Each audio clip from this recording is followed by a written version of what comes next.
Hey guys, welcome to Montana Haven. In case this is your first time watching us, I'm Joas. And I'm Priscilla.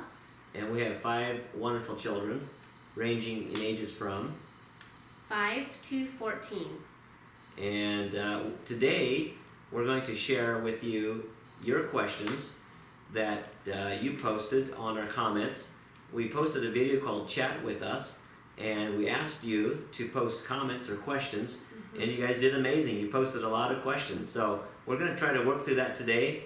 We might not be able to hit all the questions, but we'll do our best. Yeah. And get as many as we can. And some of them are so good questions. I told Priscilla that we'd have to make a whole video of just the one questions, the one question. So right. We're going to try to answer them as best we can. And as fast as we can. We may have to run through it and kind of, just do our best. So this is going to be our December question and answer 2020. So here we go. Go ahead, Priscilla. Right. Okay, I think the first question that came in asked, it was from Veronica, and it says, how do you guys deal with storms and hurricanes and tornadoes? So, we actually don't have tornadoes or hurricanes around here.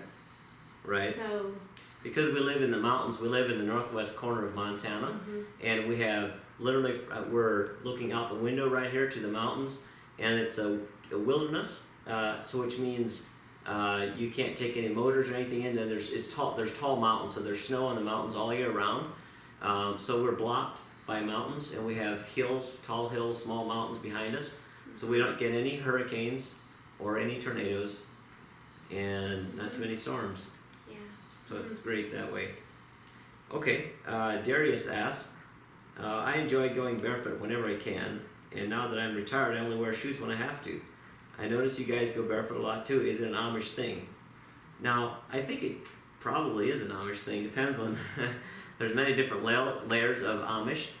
I would think that some of the more conservative Amish typically go barefoot a lot more, but I mean, we grew up barefoot.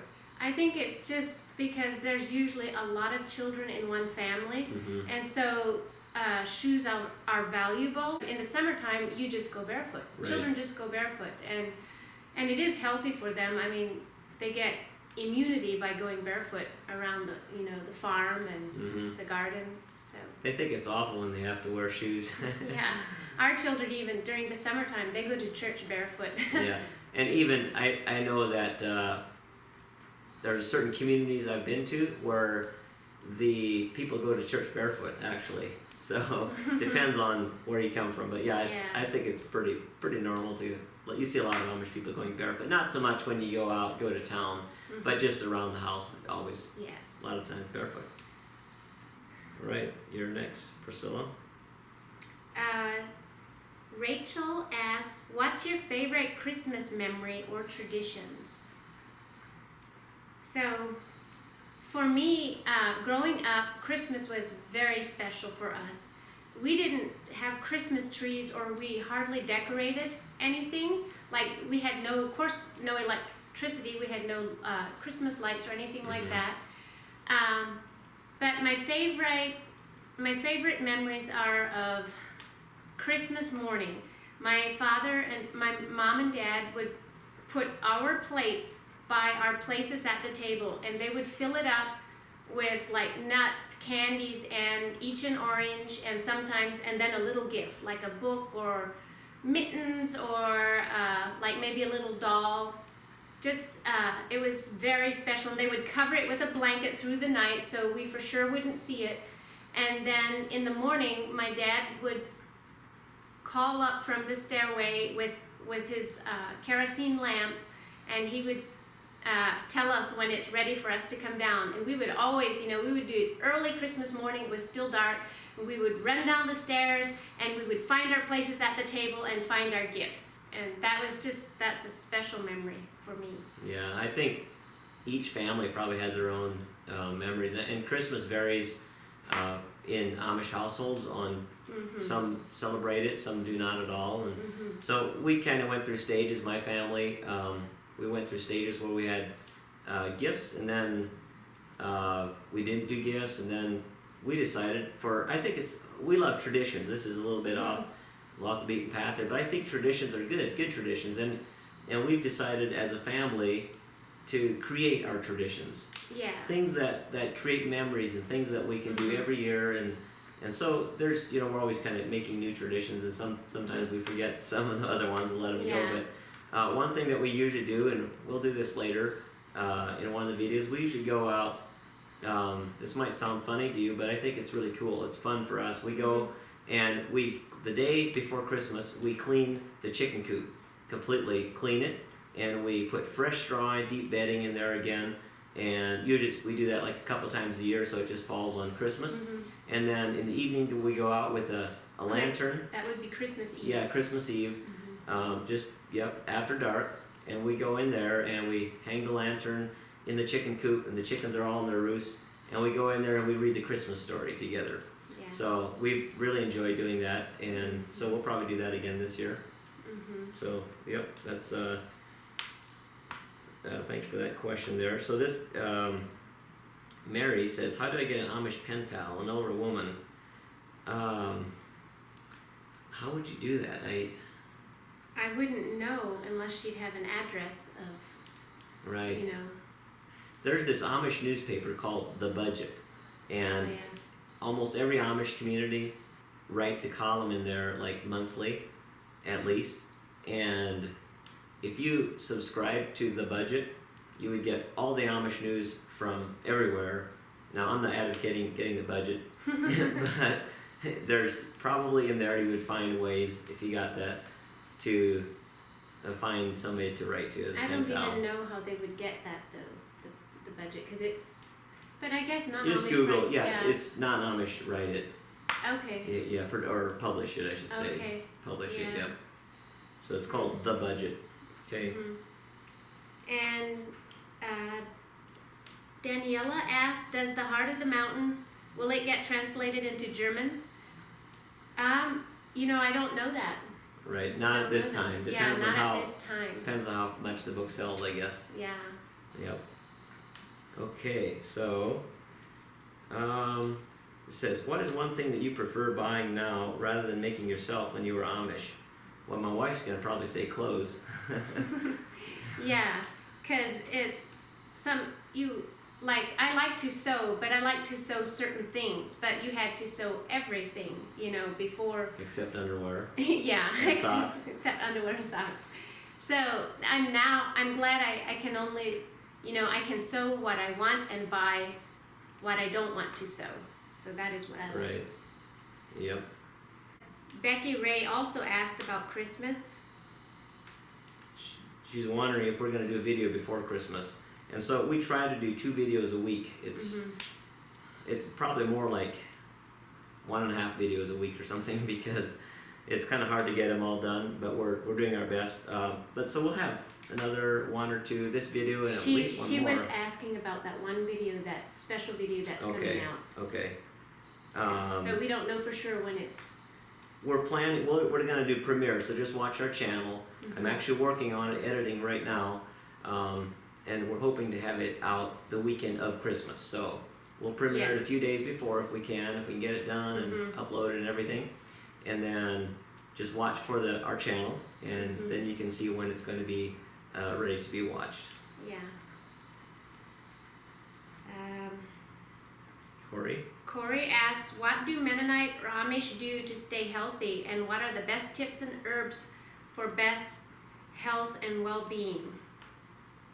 That's probably a video in itself right there. Yeah, just for a quick, I would say, even just having the children go barefoot all summer. Well, why don't you tell them what we do? This is our morning routine. Oh, right. Well, another thing also is most Amish, I don't know about the Mennonites so much, but almost all Amish families have big gardens. And throughout the summer, they build immunity by just eating raw and fresh things from their garden. So that is one big thing. And one thing that Joas and I do every morning, as soon as we get up, it's such a simple thing, but it's cleansing and alkalizing.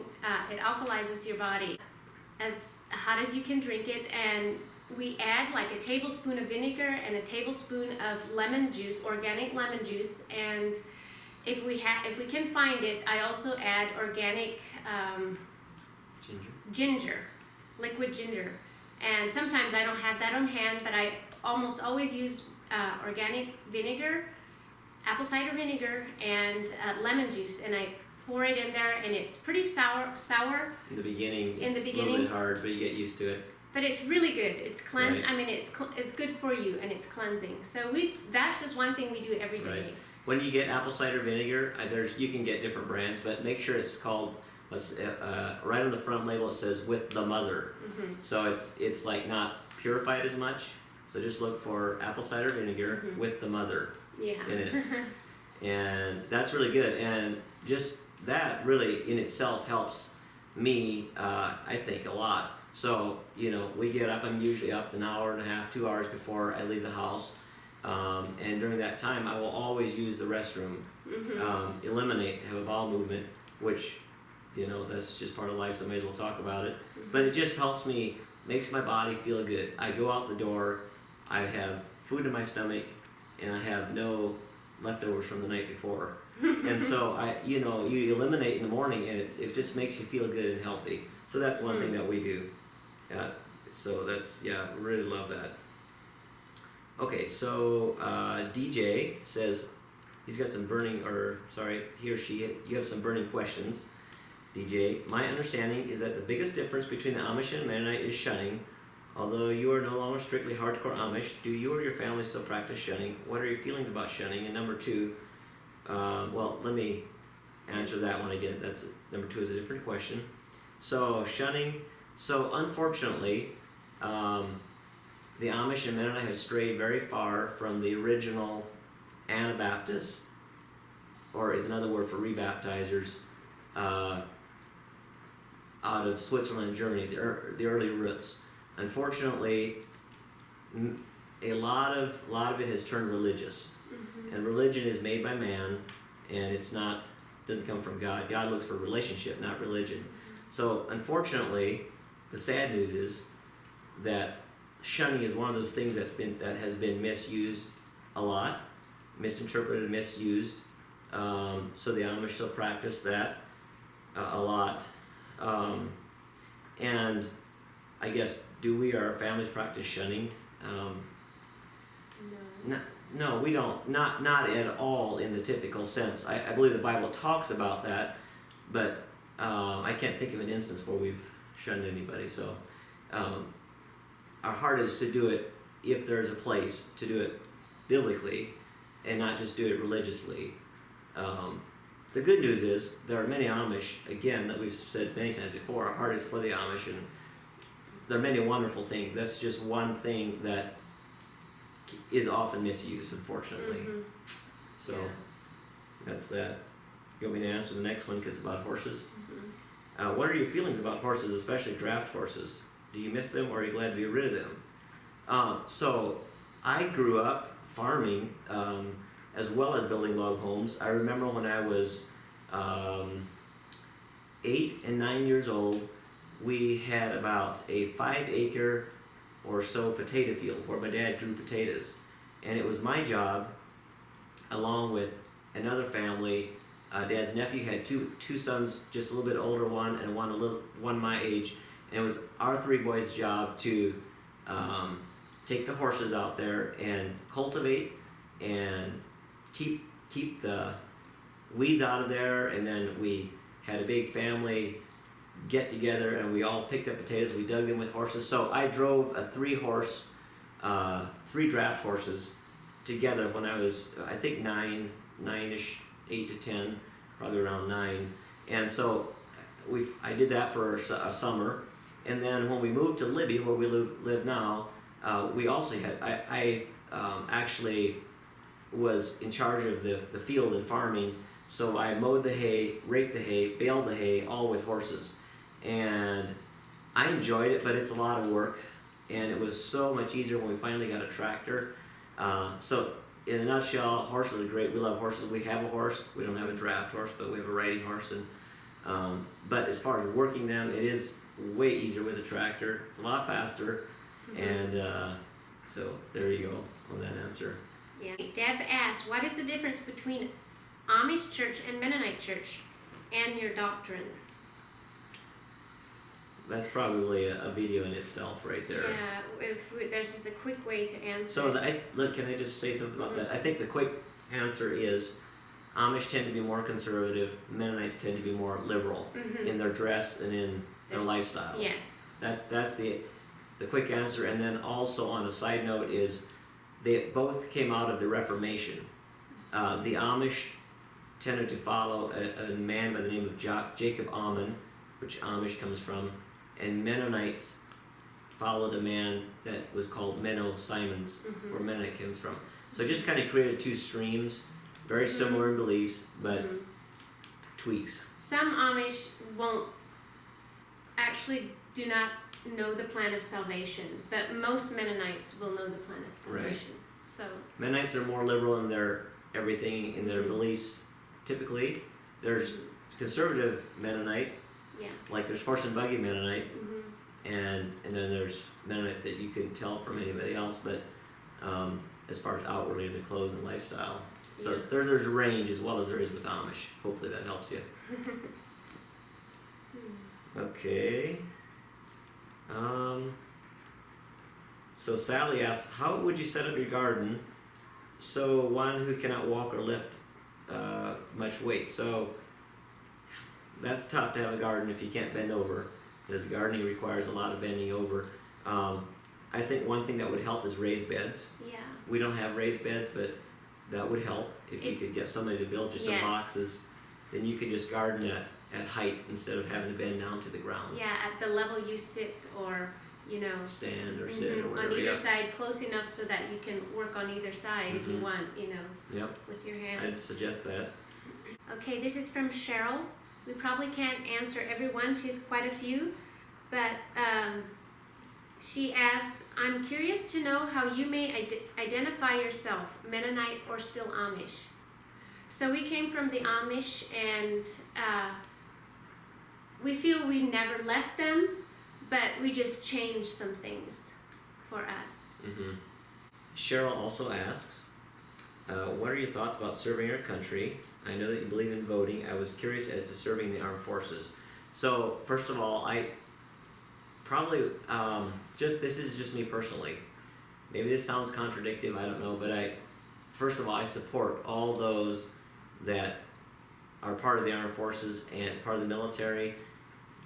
Thank you for all you do for our country and did for our country. I mean, really, really grateful, and I value that highly, the sacrifices. Yeah. Personally, I don't feel like I would want to go out just because I wouldn't want to kill somebody if I had to. That's just me personally. I appreciate everybody that does that, but that's just where I'm at. I wouldn't want to go physically in war or be part of that just because that's my personal conviction. I wouldn't want that for myself to be in that situation where I had to make a choice. So. But I know that some do that for our country, and we really appreciate that. And so thank you again for doing that. That's just where I am at as a personally. If someone would want to go join the armed forces, I would have no problem with that. Just me personally, I wouldn't want to be in that situation. So. And Jim says here, and Jim, I want to say I'm sorry about this on behalf of the Amish people. And it depends, I think, on the community that you're at. But you said you sell hay to the Amish farmers, and for decades, and they're some of the unfriendliest people that you know. And I just want to say I'm sorry about that. It's not our heart to do that. I think if somebody's unfriendly, it means they're unhappy, which means they don't know the love of Christ. They don't know the love of the Lord, so they're unhappy because they're searching.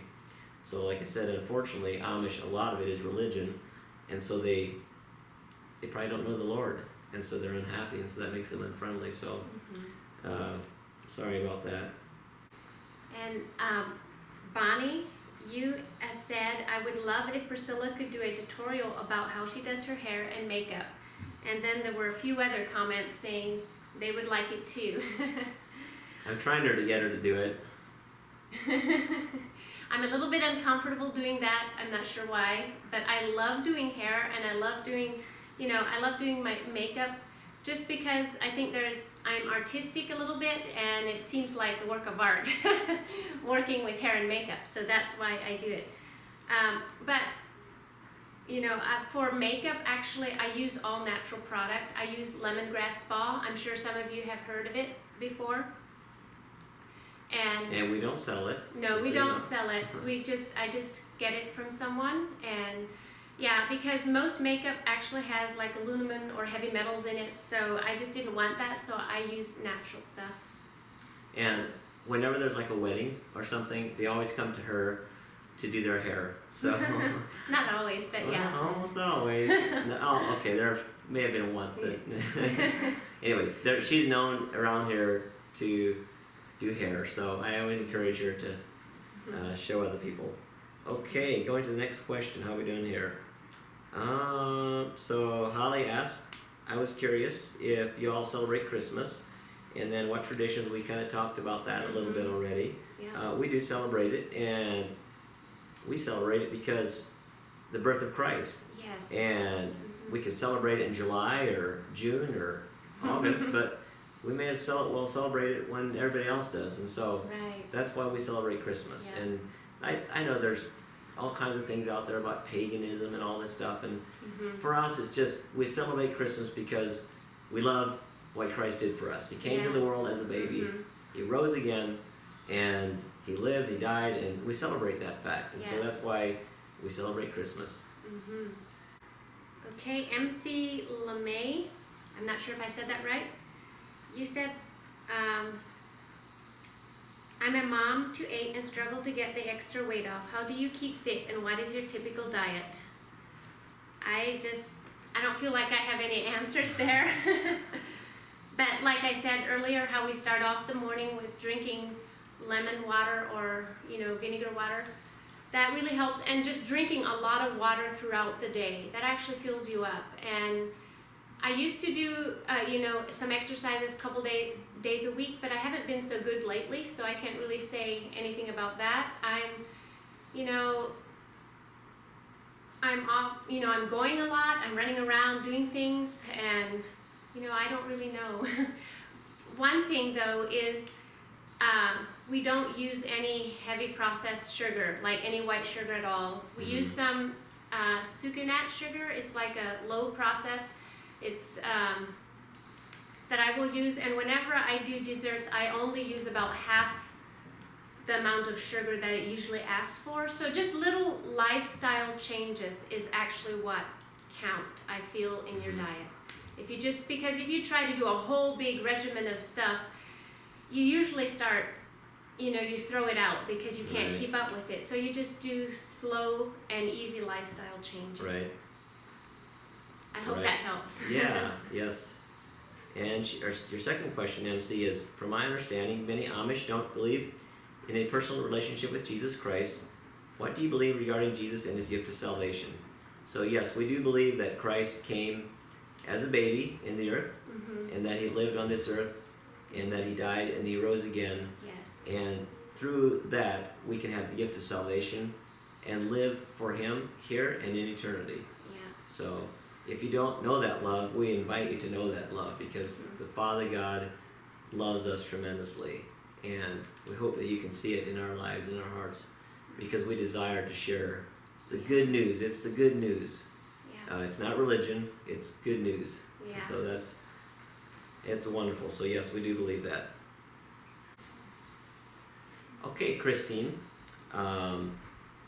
you said, how cold does it get in Montana? It doesn't get as cold here as it does in some places in the east. If we get like below zero, that's pretty cold here. If you get 20 below zero, that's exceedingly cold. Last year, I don't know if it got below the teens. No, if it got below in the teens even. But here, we don't get hardly any wind at all. It's very calm, and when it snows, the snow will sit on the fence posts, and it'll actually sit on like the barbed wire fence. It'll hang over. Or the rails, and it just settles down peacefully, and it's quiet, and it builds up. And it doesn't get, it's very dry as well. We don't get Yeah.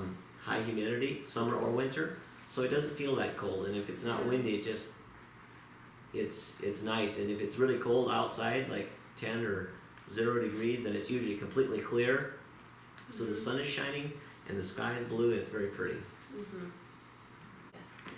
There's a few questions that are kind of similar. Joanna asks, I don't know if you've discussed this previously, but I just wondered why you left the Amish and when you did leave. So again, Joanna, we grew up Amish and we just made a slow transition. We never left.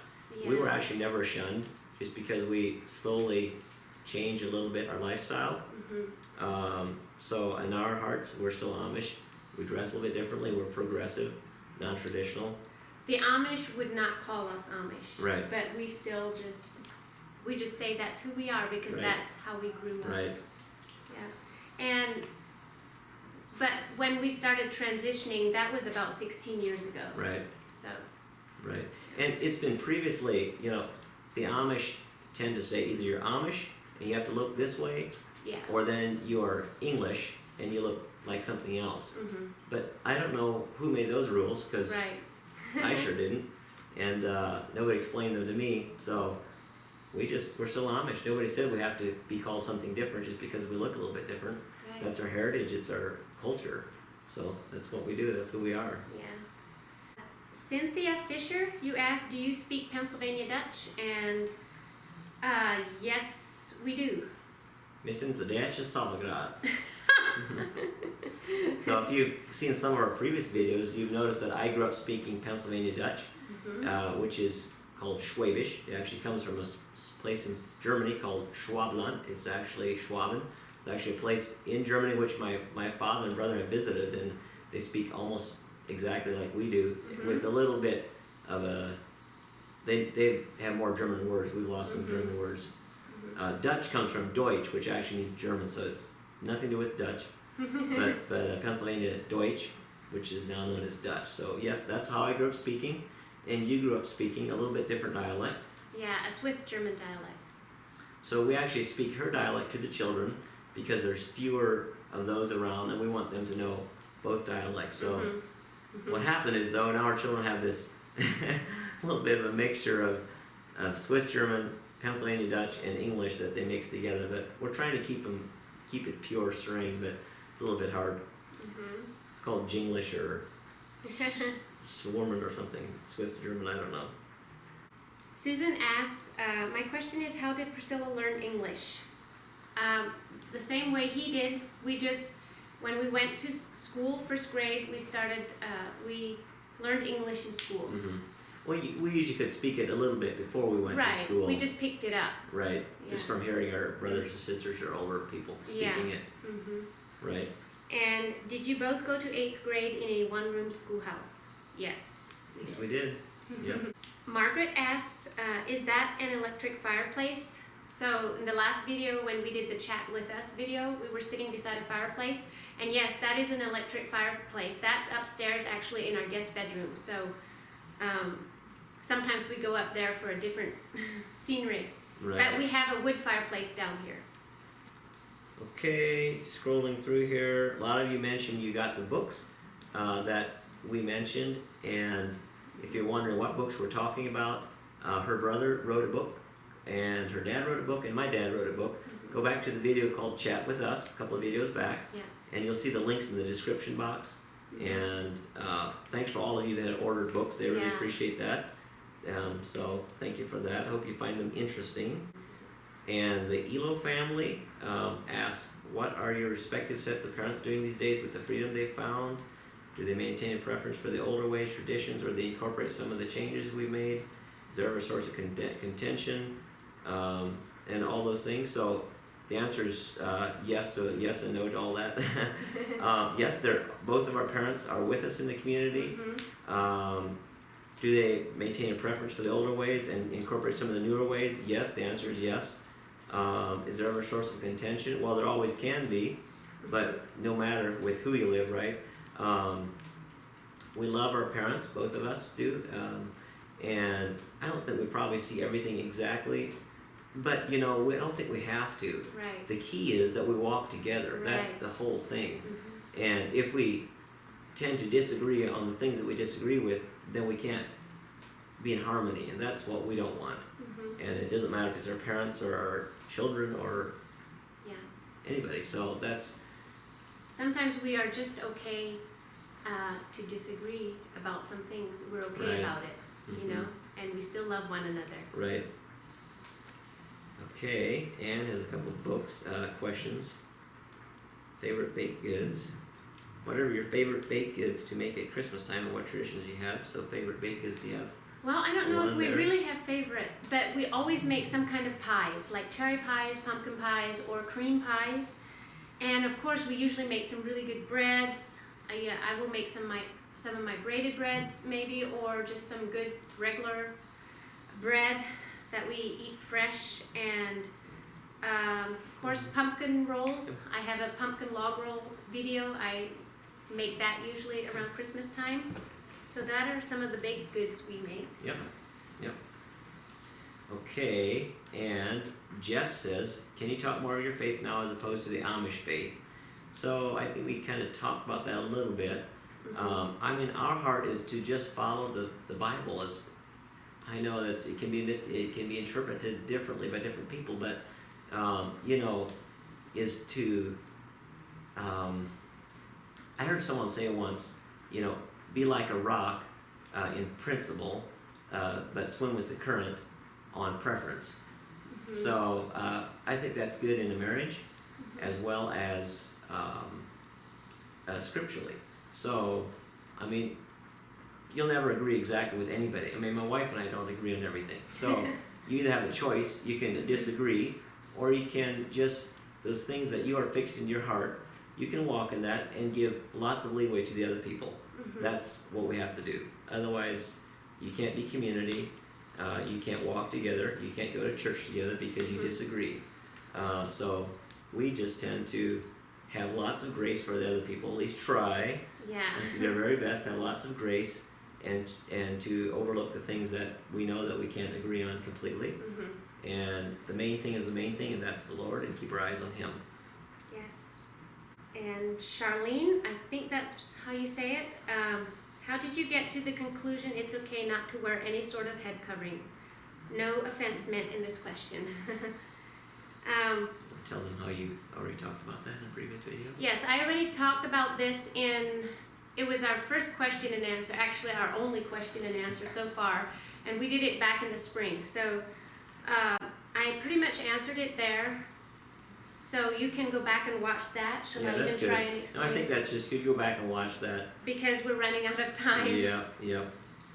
Okay. I think that's actually Keep going. it. That might be about it. Okay, here's Nancy asks, will you allow your children to further their education after 8th grade? So the answer is yes. If our children want to, they can. The short answer is yes, I guess, that they can if they want to. Yes, it just depends on what they really want to do. Right. Yeah. Personally, this is just our personal belief, or belief isn't the word really, but what's the word? Conclusion or conviction, that we would rather that our children, if they want to become, let's say, an eye doctor or heart surgeon or something, then go to college.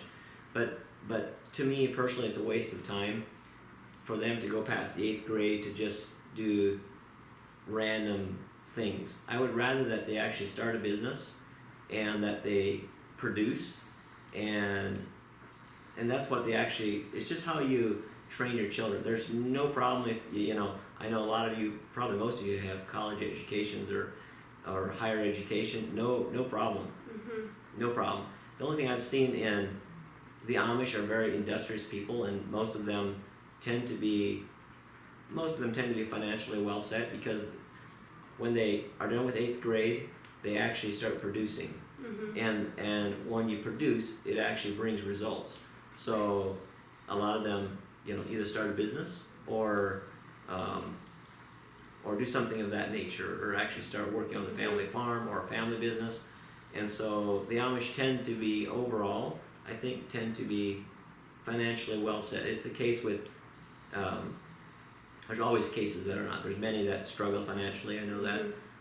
But I think as a general rule, they're known to be an industrious people, and therefore typically have no need of financial assistance from the government, or basically there's no financial assistance from the government for the Amish people at all. So they take care of themselves and that. So, all right, I think that about wraps it up, huh? Yeah, I'm sorry. I know we didn't quite answer every one of you guys' questions, but I hope you can understand.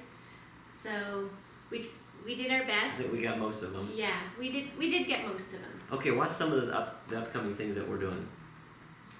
Let's talk about our video that's coming out. We mentioned that at the beginning. Yeah. Right? We're editing the video, so look for that around Christmas time. There's a special video to us anyways that is coming out around Christmas time. We hope you're going to enjoy that. Yes. And yeah, we're just going to continue to do videos of our lives and our family and just our daily things that we do. So we're going to have some Christmas videos coming up, like some kind of, So awesome. Thank you so much for subscribing to our channel. We appreciate it. Our channel is really growing, and we know it's because of you. It's not because of us. And so we can't do anything about it except put up videos. So thank you for sharing our videos with others and friends, and commenting and just being a part of it. So it would be lovely to meet all of you. And tell you what, if you know Christ, one day we will meet in heaven. Yes. And so we look forward to that day. But until then, if I don't see you, God bless you. And we'll see you on the next video.